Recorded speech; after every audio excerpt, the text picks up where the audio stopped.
Respondiendo al comentario, habla claro, es la católica romana papista.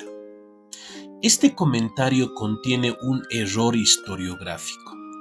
El término católico romana papista aplicado a este contexto histórico es incorrecto. A finales del siglo IV no existía una iglesia católica romana en el sentido moderno del término, ni mucho menos se usaba la palabra papista.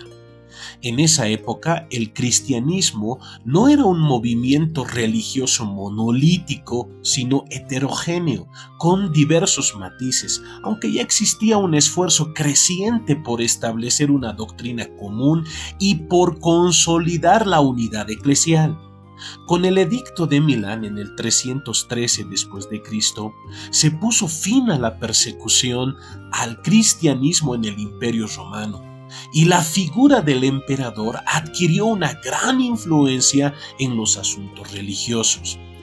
En ese contexto histórico, el cristianismo podría considerarse universal en cuanto a su deseo y trabajo por la integración doctrinal.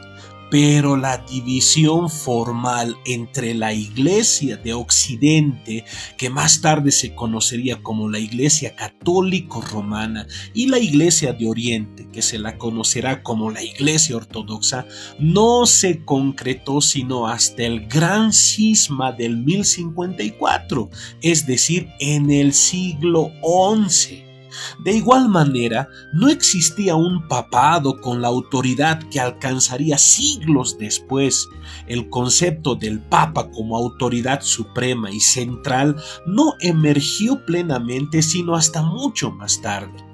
Además, el término papista, utilizado de manera despectiva para referirse a los católicos romanos, no surgió durante el siglo IV.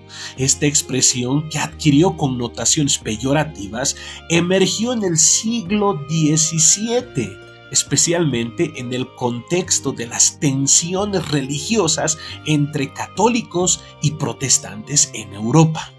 Por lo tanto, atribuir las persecuciones de finales del siglo IV a los católicos romanos papistas es un anacronismo.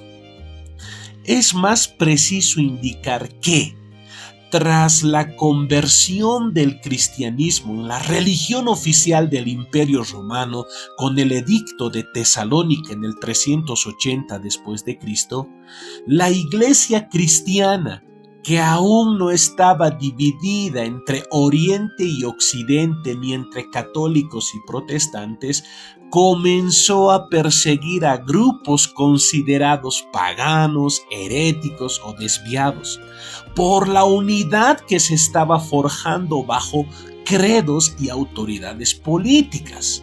Este fue un proceso para consolidar el cristianismo como la religión oficial del Imperio Romano. Espero que esta explicación ayude a situar los eventos históricos en su contexto adecuado y a evitar interpretaciones anacrónicas.